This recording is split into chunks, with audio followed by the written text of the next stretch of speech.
So are you team record externally or are you team record in camera?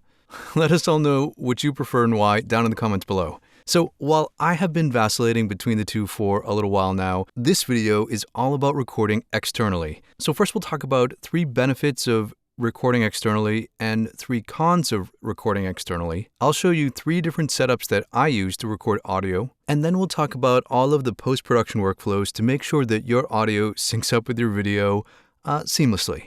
So first off, what are the benefits of recording externally? The most obvious one is you have a wider range of available equipment, specifically microphones. So recording externally can take a whole bunch of different forms, but you are not constrained by your camera's input. If your camera only has a 3.5mm input jack, but you want to use something like a large diaphragm condenser which has an XLR output, instead of going through all the rigmarole of having to get all these adapters and everything to output that into your camera, just recording externally and then syncing it in post can be a significantly easier task. And it opens you up to a variety of different kinds of microphones in a variety of different use cases. You're not just limited to large diaphragm condensers or shotguns or lavalier microphones. And in fact, we'll get into my setups in just a little bit. But that leads us to the second benefit, and that is potentially better audio quality. So regardless of the mic that you choose to use, your audio quality is really constrained by your weakest piece of equipment. And in many of our cases, the worst sounding piece of equipment in our audio chain is our camera's preamp. Meaning we could have all the most expensive, high quality equipment in the world, but the second that we output it into our camera, that's where the degradation of audio occurs. So for a quick example, we can use my CAD E100SX. So this is a large diaphragm condenser microphone, and right now it is running into my Zoom F3, which is providing phantom power to it. Then the Zoom F3 is outputting its signal into my Sony ZV-E10. And so the audio that you are hearing right now is the CAD E100SX being recorded by the Zoom F3.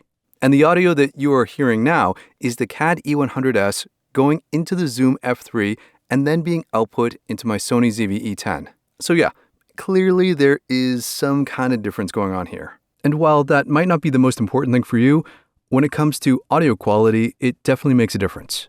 And the third benefit, in my opinion, to recording externally is reliability. Now, on-camera microphone options have come like a long way in the last even 5 years. We have better sounding, smaller mics that fit on top of our cold shoes, and we have a plethora of wireless solutions. And while the technology is really great, sometimes those solutions aren't as reliable as a dedicated recorder, especially if you are in a situation where you absolutely need to capture the audio. So say, for example, you are shooting a wedding and you have your audio running into your main camera and your secondary camera is just shooting some B-roll on a wide shot. If for any reason your main camera overheats, turns off, battery runs out, you're missing recording critical audio. But if you are recording externally, you have that extra redundancy to always fall back on that audio track. Now, while all of these things, in my opinion, are compelling reasons to record your audio externally, there are a bunch of reasons why you might not want to do so. The first is it can get expensive. When we're talking about buying an on-camera microphone, which you can get a decent one somewhere within the $100 to $200 range, and then we talk about some of the external recording setups that I happen to use, which can get you upwards of $500 or $600 or $700. These might not be feasible options depending on your production budget. The second con is its usability. There is something to be said about being able to plug in a microphone directly to your camera, throw it on a selfie stick, and go out and shoot a really awesome vlog. It's another thing to first mic yourself up, remember to hit record, and then go out and shoot your vlog. And even so, that particular external recording setup might not be the optimal setup for another environment that you could be shooting in. I mean, I am not going to take my large diaphragm condenser out of any place except the studio. And the third reason why you might not want to record externally is it increases your post-production workflow. So when you record externally, obviously you have a separate audio file, of which you then need to import into your editing software, maybe add some post-production effects to it, and make sure it's all synced correctly before you export your video. If you are recording directly in camera, yeah, you don't have to worry about that, right? Because your audio file is already baked in. So it's a much more streamlined editing process just to have that audio file and video file combined. And I'll be honest, it is one of the reasons why I had and sometimes still do record in camera, especially if I know that I will be shooting somewhere outside or in an environment with some inherent background noise where you might not be able to differentiate between audio quality. Okay, so now that we've talked about why you might want to record externally and why you might not want to record externally, let me run you through some of my external recording setups. The first one you are listening to right now, and you have been listening to for the entire duration of this video, and that is a large diaphragm condenser running into a USB interface being recorded directly in my digital audio workstation on my computer. Specifically, I am using the Lewitt LTC 440 Pure, which is running into my Yamaha AG03 interface, and I am recording this in Adobe Audition. This particular mic runs about $270. The interface is about like $160, and when you factor in things like cable and mic stand and things like that, you're looking at about maybe a $500 investment. That being said, there are a bunch of more affordable mics out there that could sound just as good, or you could be using a USB mic yourself. This setup is my go-to combination for recording my professional voiceovers, and it works in the space and environment because I never take it out and I never move it. So in my workflow, I am able to keep all of my levels and settings exactly where they are. I'm able to keep my mic placement exactly where I like it. I conveniently have my audio recording saved as a WAV file directly on my computer. And if I need to record any pickup lines or extra audio, I can do that pretty much immediately. So this kind of setup might be ideal if you produce talking head videos, if you shoot in the same location, if you are a streamer or a gamer, and or if you want to use your audio recording setup for other purposes. Okay, setup number 2. And what if I'm recording someplace that is less than ideal with a lot of hard surfaces, like my dining room, which opens up into my living room? Well, then I will probably record on one of my newer setups, which is the Synco Mic D2, going into my Zoom F3 recorder. The Synco Mic D2 is about $250, and the Zoom F3, which was just released a couple weeks ago, is about $350. So again, you're looking at something upwards of $600 to $700. But what's kind of nice is that this setup is super portable. I have the whole thing on a Manfrotto Pixie, and both units are mounted on a Ulanzi ball head tripod. So this is something that I can easily take around, and the directionality of the shotgun microphone helps reject a lot of the extra noise that happens to be down here in my living space.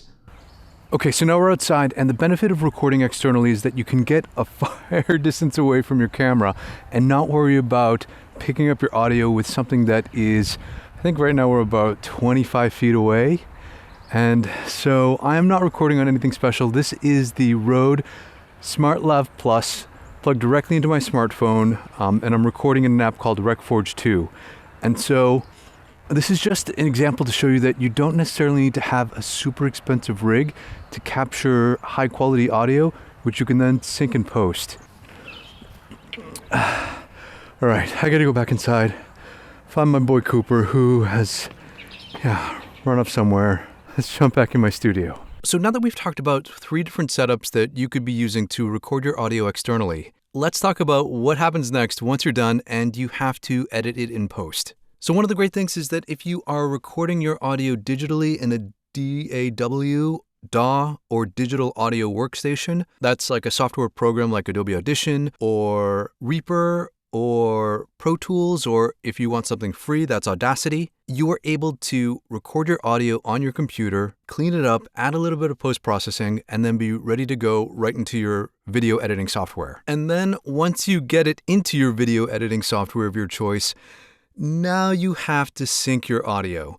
And in the professional world, there is something called timecode that you can embed in certain audio recorders and certain cameras, where each device records a specific time information that they then use to sync both of those files up in post. But if you're like me and you are using consumer or prosumer equipment, that's not really a viable option for a lot of us. But one of the exciting things is that in a lot of modern video editing software, you can have your program sync your audio and video for you. In my case, I use DaVinci Resolve, and before I drop my media into my timeline, I go to this drop-down menu and I select Auto Sync based on waveform.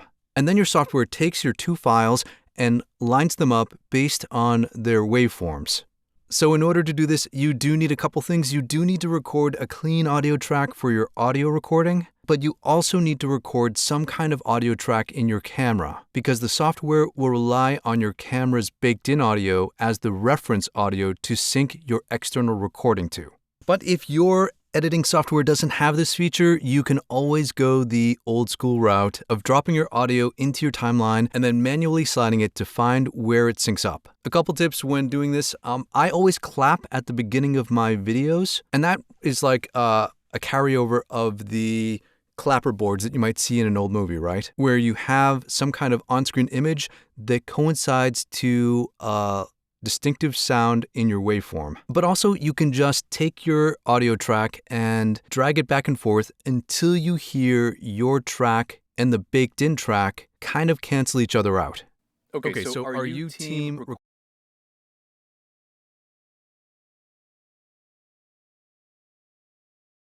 Okay, so are you team record externally, or then you know those tracks are pretty much in sync. One other tip that might help you in this process is to not drag your video file along the timeline, but drag your audio file along the timeline to get it to line up. And that's because in some video editing software, when you drag your video file, it steps incrementally based on frames, whereas an audio-only file doesn't have those same kind of frame constraints. And so it's able to slide a little bit more accurately than having to conform to a 24 frames per second or a 30 frames per second timeline. So that is my entire process for recording audio externally and then utilizing it in my video content. Hopefully this has helped you if you're on the fence or if you're looking to up your audio game by recording externally. As always, if you have any questions, leave them down in the comments below. Or if you have your own tip for recording externally, feel free to drop it down in the comments. Thanks for watching, and we'll talk again real soon.